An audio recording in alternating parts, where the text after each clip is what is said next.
up, YouTubers, vloggers? Welcome to Gym Talks, episode 21, I believe.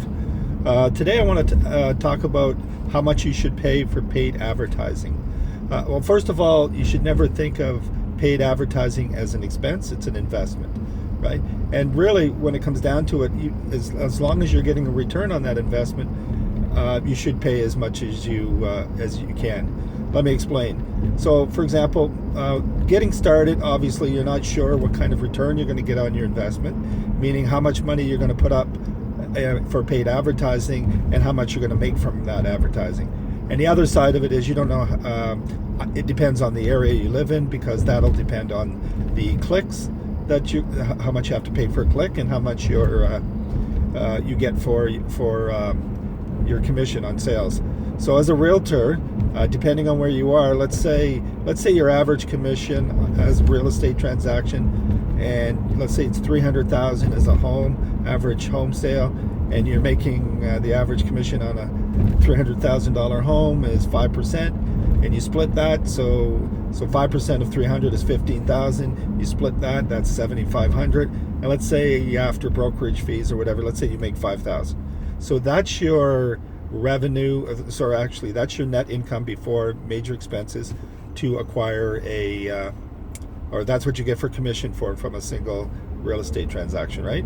Okay, so now based on $5,000 as a target revenue model, how much should you afford to spend on your advertising? So really, I mean, it depends on how much effort you have to take to service that person, but let's say you spend $2,000 on advertising to get a $5,000 income. I'm pretty sure in real estate, if you've got enough of those, that's a pretty good profit, depending on how many, like if it's a buyer, depending on how many runs you have to make with that person, depending on how many, like if it's a listing agent, it's a lot easier, right? You just put up the listing. And by the way, I'm always recommending that you go after sellers, so you go after listings, not buyers, for that simple reason, right? That number one, buyers take more of your time, and plus, if you get a seller, that seller turns out to be a buyer.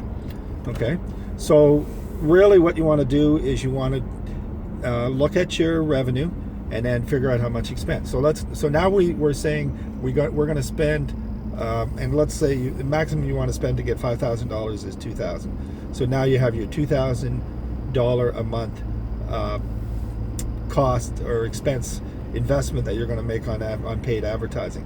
So, and how does that break down? So what I would recommend is I'd spend $1,000 on the advertising itself. So that means if it's Google AdWords, you're buying $1,000 worth of AdWords. If it's Facebook ads, you're spending $1,000 worth of Facebook ads, right?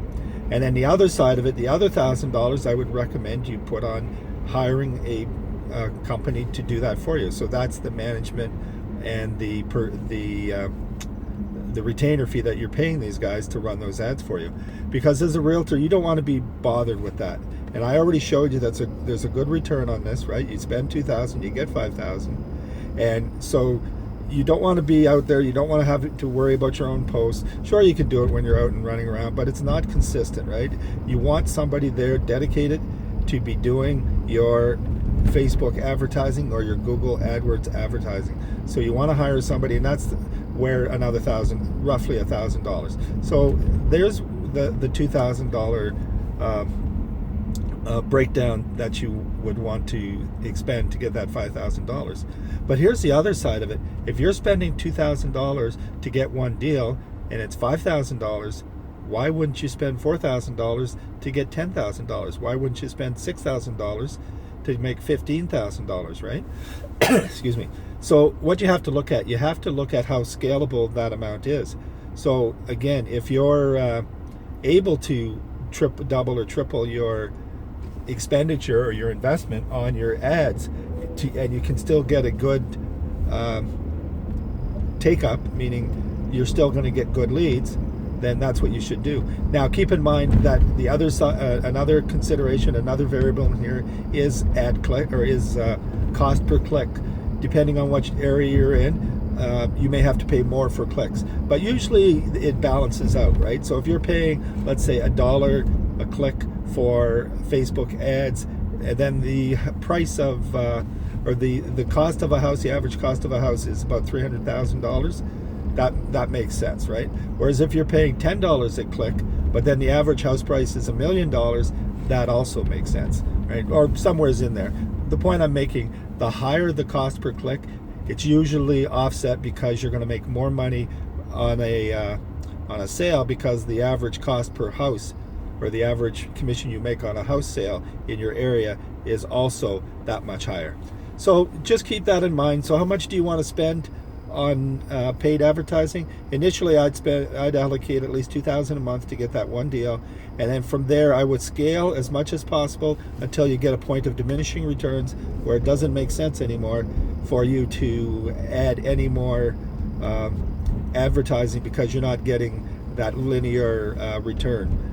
And then maybe you also want to look at long-term investments. So looking at SEO, looking at content, looking at building up your brand, other ways of doing it, writing a book, doing various brand activities. Okay, so that's my thought for today. That's my gym talk on how much you want to spend on advertising. Thanks very much, and have a good day.